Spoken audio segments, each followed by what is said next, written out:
We continue Voices of the Sun Belt. He's the voice of the ULM Warhawks. He's Mike Hammett on Locked On Sun Belt.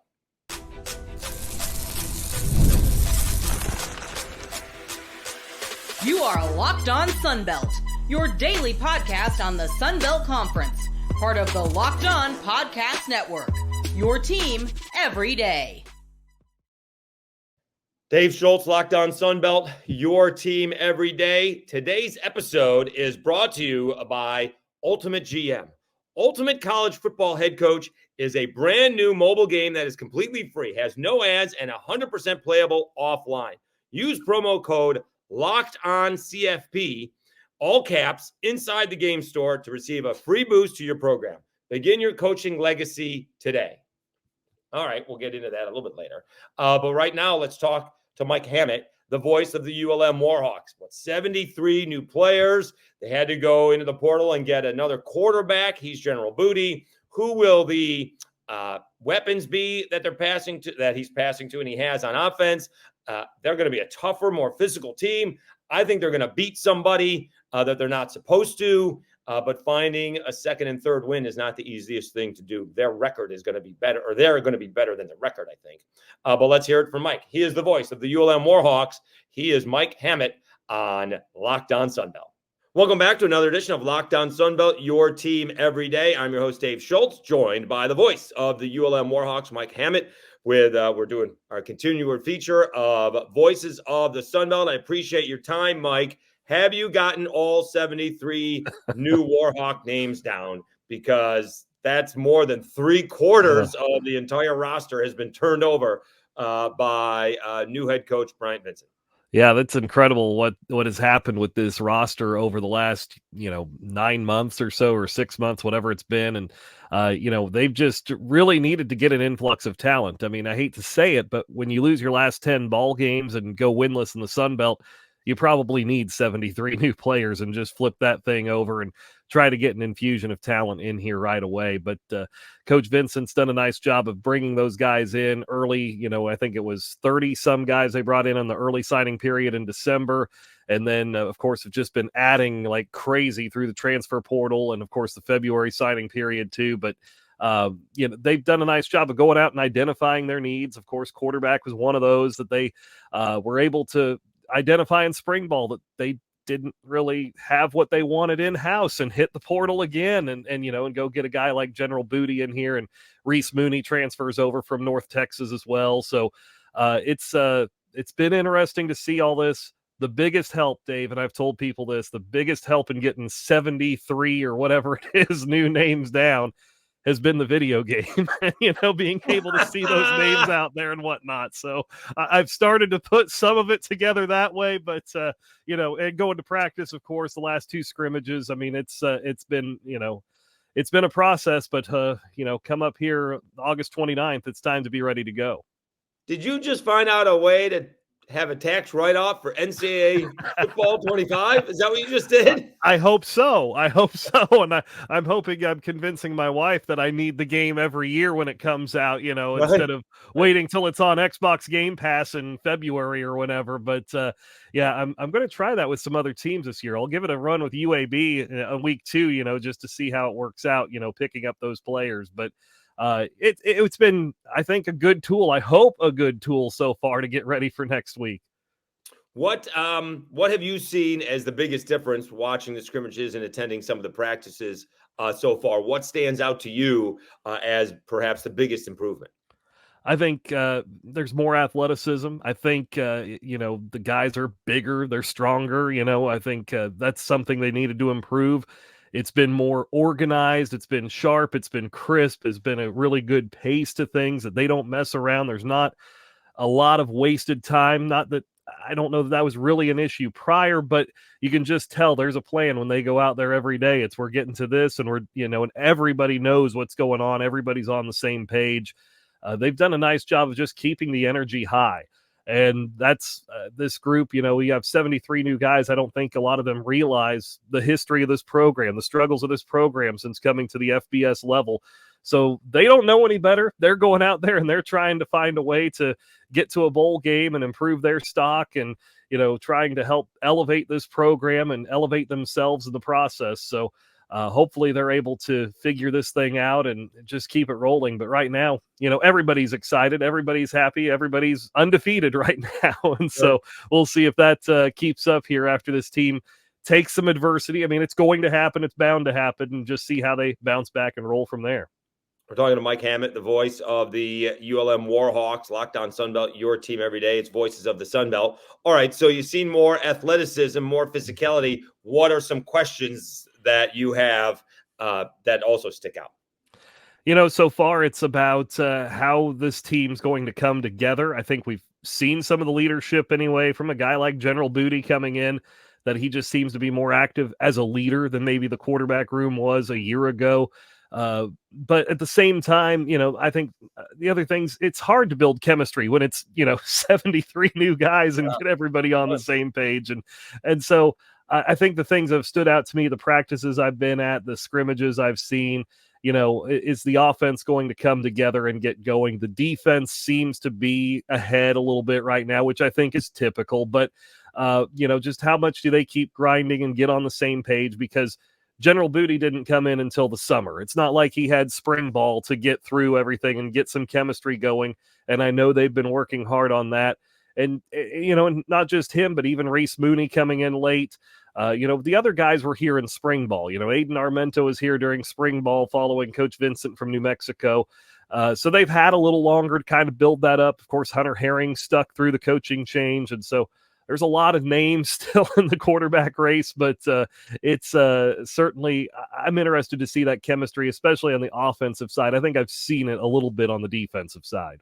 So I always hear that the defense is ahead of the offense, but it's got to be that way after two scrimmages, right? I mean, there's only so many plays, and the offense keeps on running the same plays. You would think the defense would figure out, we know a play is coming, That's what I've tried to tell myself watching it and seeing some of the, might be a turnover or something from the offense or a negative play or whatever. And you're going, man, I wonder what's wrong with the offense. And then you sit and think about it and you're going, well, defense has only seen this offense and they know the plays at this point and they know how to counterbalance that. And so you have to weigh that in your head a little bit, and not put it all on the offense and their struggles. So, and at the same time, as good as the defense looks on those plays, you do have to remember they've been working on it for 2 weeks too. So I would hope they would know how to react and get after it. So, it's always hard to tell from scrimmages. We'll learn a lot more with Jackson State in here for the season opener. Yeah, I did see Coach Vincent following the second scrimmage said that they did a good job of moving the ball up and down the field, but then got bogged down with, penalties and mental mistakes trying to punch it in.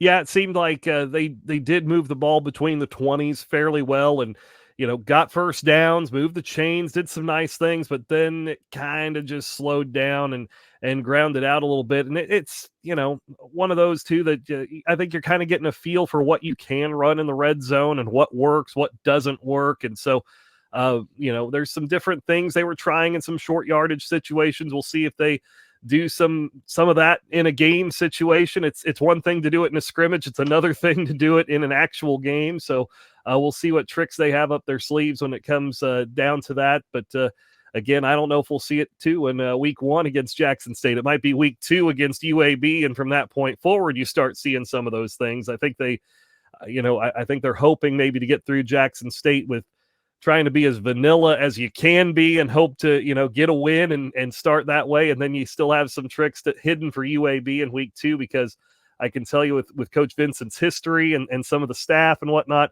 they want week 2 pretty bad because, he's got that history with UAB and whatnot. I mean, it's just natural that they're going to want that. Sure. So, not overlooking Jackson State by any means, but they're pretty fired up for the first 2 games and to have those at home as well this year. Let's take a time out. When we come back, we'll continue our conversation with the voice of the ULM Warhawks, Mike Hammett. We will discuss, if we already haven't found out, who the starting quarterback is for the Warhawks this season. Right after I tell you about Ibata.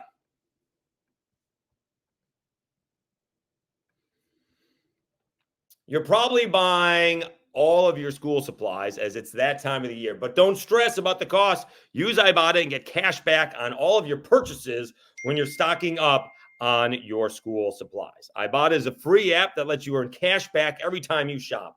Earn on hundreds of items from groceries to beauty supplies, toys, and yes, those school supplies. So you can make sure you're beating inflation no matter what you're purchasing.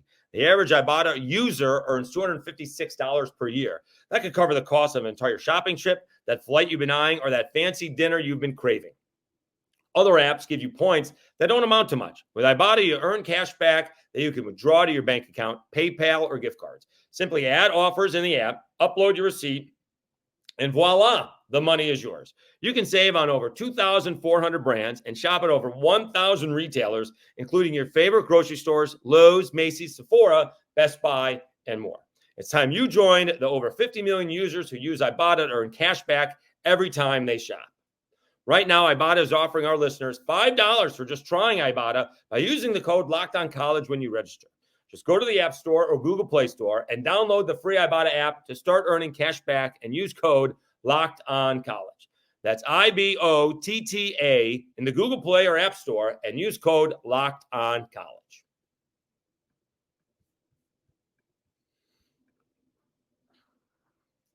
All right, Dave Schultz, Locked On Sunbelt, your team every day. Let's continue our conversation with the voices of the Sunbelt, ULM's Mike Hammett. He talks about who the starting quarterback is, although he sort of already gave that away, and what his weapons will be on offense for ULM. Talking to Mike Hammett, the voice of the ULM Warhawks, Locked On Sunbelt, your team every day, voices of the Sunbelt. So I don't think I even had to ask the question, and you seem to have answered it. Who is this Warhawks starting quarterback? And I say this, this is me. Nothing's been officially named. This is me. Sure.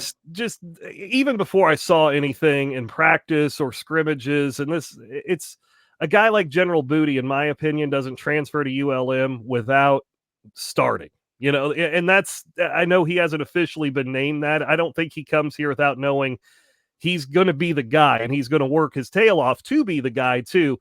But, he's coming here to be the starting quarterback, and so I'd be surprised if it's not him. That's just my opinion, and I think Aiden Armena, the freshman, or I think sophomore that followed Coach Vincent from New Mexico, he's going to give a push. He's looked pretty good at times too. Reese Mooney, of course, has some experience at North Texas, and then Hunter Herring, a guy that started his career with the Cajuns and now his second year at ULM.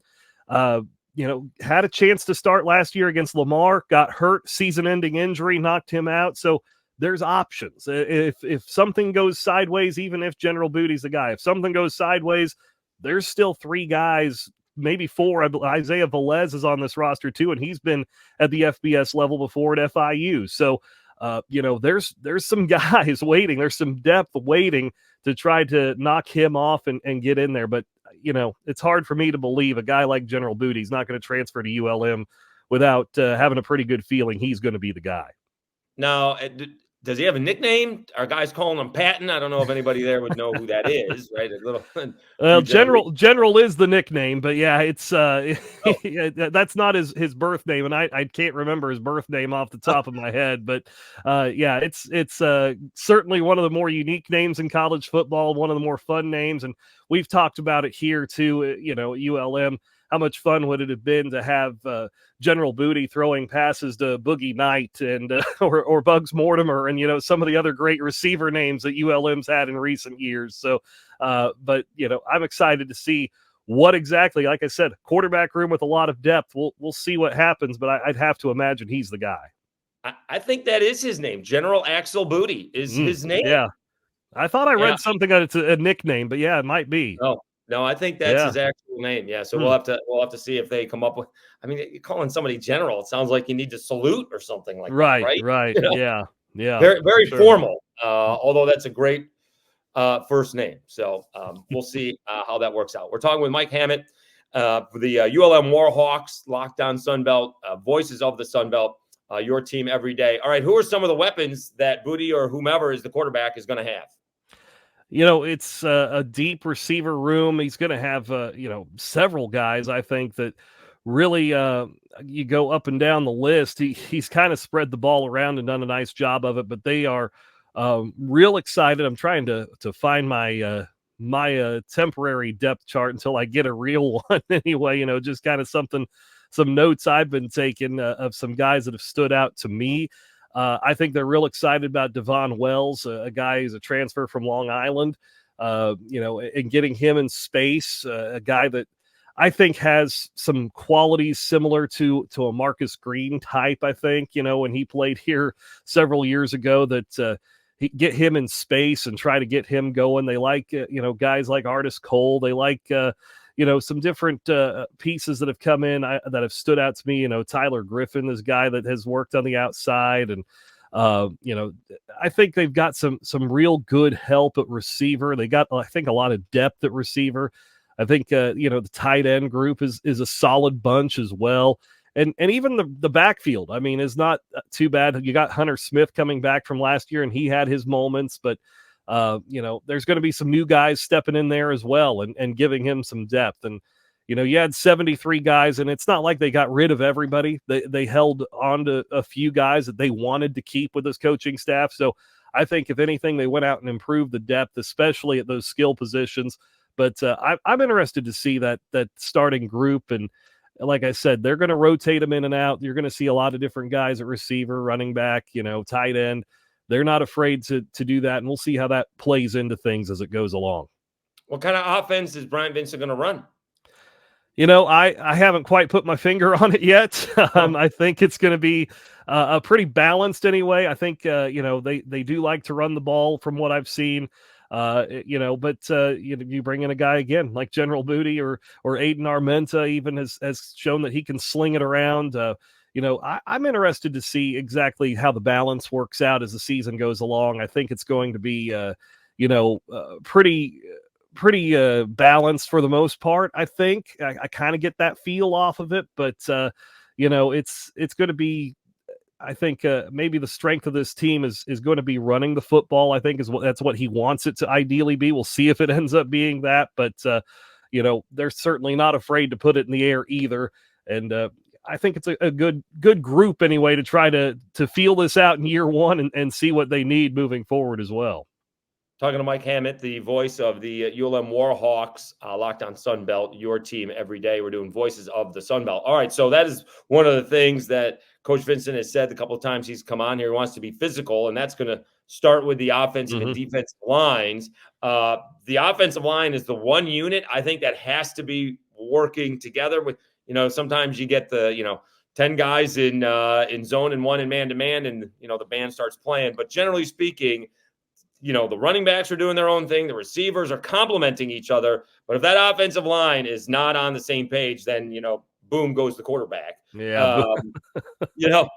So how does the offensive line look for the Warhawks? I think the offensive line group has a chance to be a much improved unit over last year. They did struggle a bit, but Elijah Fisher is one guy that they've managed to hang on to that comes back. He's the guy you want leading that offensive line. Although he plays one of the guard positions, he's certainly the best lineman they have. And his whole story arc at ULM started off as a defensive lineman, transitioned over to the offense and became a tight end for a year, and now is an interior offensive lineman. And just the way he's taken it all on, and he just takes it all without missing a beat, and just keeps powering ahead, and certainly has become one of the leaders on that team. And he even said at Sunbelt Media Day, he's like, it's one thing to be a leader, he said, but I'm waiting for that quarterback battle to kind of shake itself out. And he says, I'm willing to step back because that guy needs to be the leader of our offense. He's like, I'll be there to help support and I'll lead my unit, but that guy needs to help. And so he gets it to a degree. They held on to a couple other guys too. Jay Mickle was a Mississippi JUCO transfer last year that he's going to be in that mix as well. Sam Carson is a Canadian that they brought in a couple of years ago and has really kind of developed into a guy they may be looking at for a bigger role this year too on that offensive line. And then otherwise it's, as expected, a bunch of newcomers. When you got 73 new players, it's a bunch of newcomers. And so I think having a few guys that are back, some veteran guys that have been through the fire anyway, I think it's certainly going to help them as far as building that chemistry and trying not to let the quarterback hit the turf too many times this year. Any injuries in camp? A lot of times you hear, guys are out, you lose them for the year, unfortunately. ACLs or something like that? Any severe injuries other than the normal bumps and bruises that, guys are feeling, in their 4th week of camp?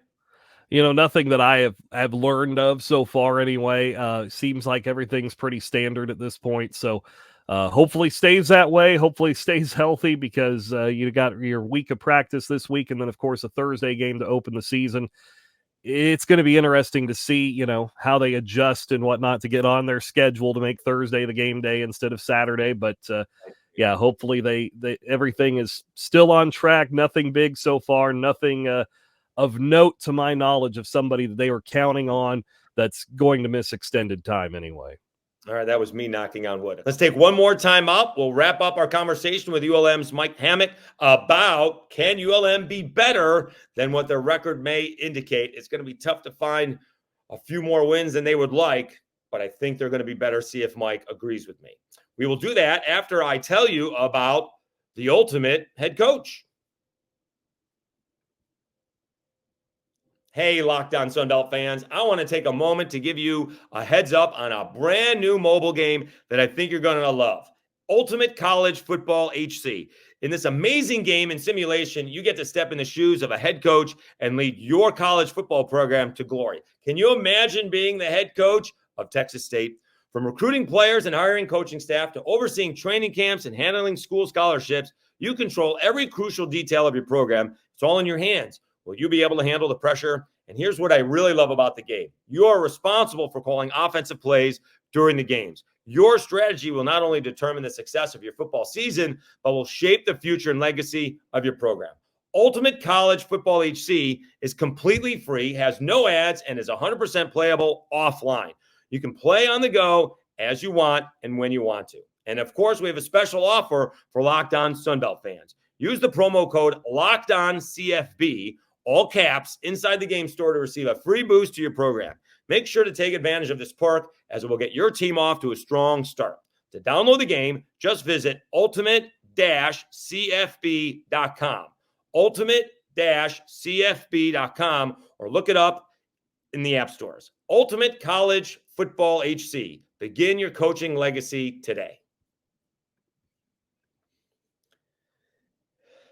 All right, Dave Schultz, Locked On Sunbelt, your team every day. Let's wrap up our conversation with ULM's Mike Hammett. Where can ULM be improved despite their record, and can they beat somebody they're not supposed to?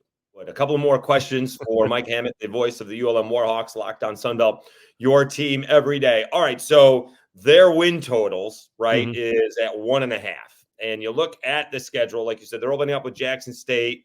That's not a pushover game. I got people telling me Jackson State's going to win that game. Then UAB's coming in. UAB has their issues, and I'm a big believer winning on the road is hard. I don't care what the matchup is. Winning on the road is hard. After that, it gets incredibly difficult to find a win or where ULM is actually going to be favored in the game. So we start with that, and you can't find it too many places where they're going to be favored. However, Mike, I believe, they're going to be a tougher team to play this year on a more consistent basis, right? They probably should have been App State last year, among others. But teams are going to know with the physicality that they played ULM, right? They're not going to be quite the pushover that they've been. Are there going to be games where maybe, it spins out of control due to turnovers? Okay. But I just think the team's going to be better. I can't necessarily find a third win, but I think they're going to beat somebody that they're not supposed to beat. I don't know who that is, but they're going to surprise somebody who thinks that ULM is going to be a pushover, and they're not going to be. Yeah, that seems to be the case. And right now, like you said, 1.5. Jackson State by no means is ULM taking that lightly, from what I've heard. Just around everything, they're focused on that. They know they need to win. Wins are not easy in this program right now, and that's the thing. You can't take anybody lightly. Doesn't matter if they're FCS, FBS, whatever. You got to take everybody seriously. UAB is the interesting game in week 2. And then, like you said, beyond that, I think it speaks volumes.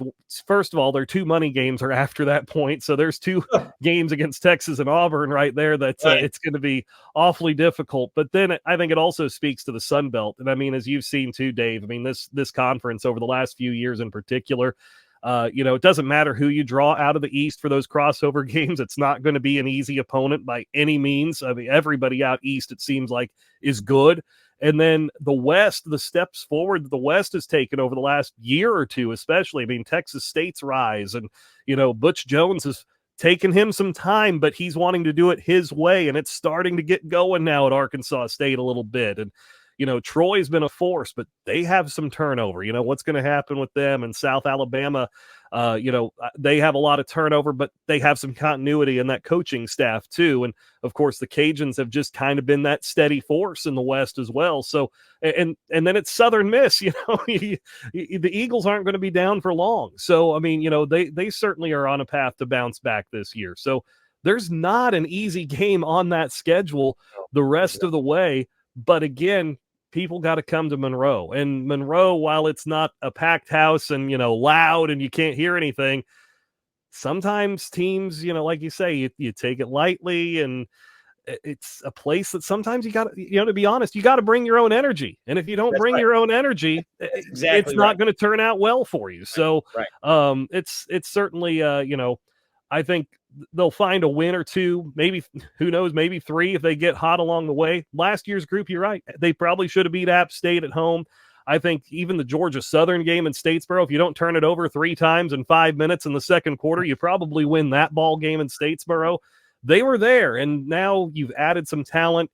You've changed some things about the culture and the locker room and all that. I think they're going to find a way. I think they'll get past that 1.5. I don't know how far they'll get past it, but I feel good that they can get past that anyway. Okay, so let's wrap things up with Mike Hammett, the voice of the ULM Warhawks, voices of the Sun Belt, Locked On Sun Belt, your team every day. I completely agree with you. So in terms of teams got to bring their own energy, and that's the issue. So it's an odd home field advantage for ULM because in years past, it has not been a boisterous crowd. There's not a whole lot of tailgating. It's not even necessarily a small, passionate crowd. However, all right, so then, you start, you play an early game, you play a 4:00 game. Usually you're coming out to a packed stadium or your home stadium. Everyone's excited. There's no excitement. You got to create your own energy, like you said. However, let's do the best case scenario. They win their first 2 ball games. Okay. They go 2-0. All right. And they survive, which would be Texas and Troy, the next 2 games. All right. And so they're 2-2, and I mean survive. Nobody's seriously injured. Okay.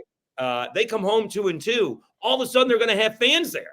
They're not going to have that same lack of energy, home field advantage that they were hoping for. And they get JMU, which has got to come across almost the entire conference. And maybe they get, Southern Miss after that. We don't know what Tate Rodemaker and Southern Miss is going to be this year for the Fighting Will Halls. So if they can somehow get to 2-0 to begin the season, which didn't they start that last year, 2-0? Like they won 2-0 the first forever last year, and then they didn't win again, unfortunately. So it's interesting because I agree with you. That's the same way about basketball at ULM, right? It's not a huge crowd.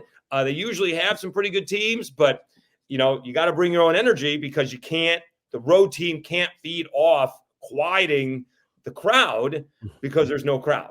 You win those 2 first ball games, regardless of what happens against Texas and Troy, Warhawk fans will show up, right? If you take down Jackson State and UAB, I think that could happen. It would be interesting to see on how they can build that home field advantage the way most teams have it.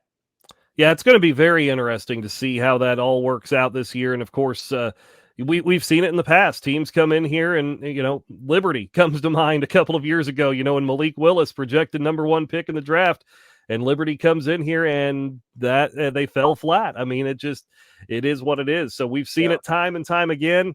At some point, I think the Warhawks get a win that they're not supposed to get. That's just kind of how it works. And, Bryant Vincent's looking for that jolt to get it going so he can go out and recruiting next year and tell guys, hey, look what we did this year. This is what we can do for you.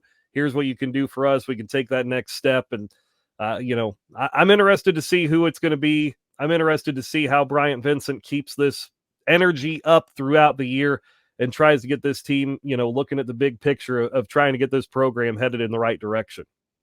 Yeah, because by the end of the year, at Marshall, Texas State at home, at Auburn, at Arkansas State, wrapping up the season against the Cajuns at home. That is a brutal November schedule.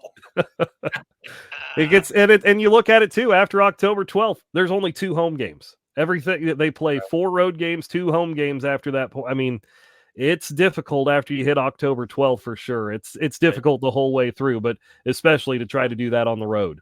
So, like you just said, after October 12th, only 2 home games. All right. Yes, only 2 home games. Just to make sure we understand this, Georgia State isn't leaving the city of Atlanta until October 17th. Hey, it helps when you got other programs inside the city, but that's it, right? They're taking a road game to Georgia Tech. No, it won't be that way for ULM. Warhawks are going to be some road warriors late in the season, and like I say, it's easier to pull off those upset wins at home. It's going to be a lot harder to try to do that on the road. As a broadcaster, all I'd be concerned about, does Dave Cohen get his meal money for being on the road going to Tech? That's a good question. I don't get to see Dave much anymore ever since we, gone to this split. So I think I get to see him in basketball this year. I'll have to check with him then and find out. He's Mike Hammett. He is the voice of the ULM Warhawks. Locked on Sunbelt, your team every day. We continue doing our feature, Voices of the Sunbelt. Really appreciate your time, Mike. Best of luck. Say hi to the coach for me, and we'll catch up sometime during the season. Thank you so much. Sounds great. Thanks, Dave.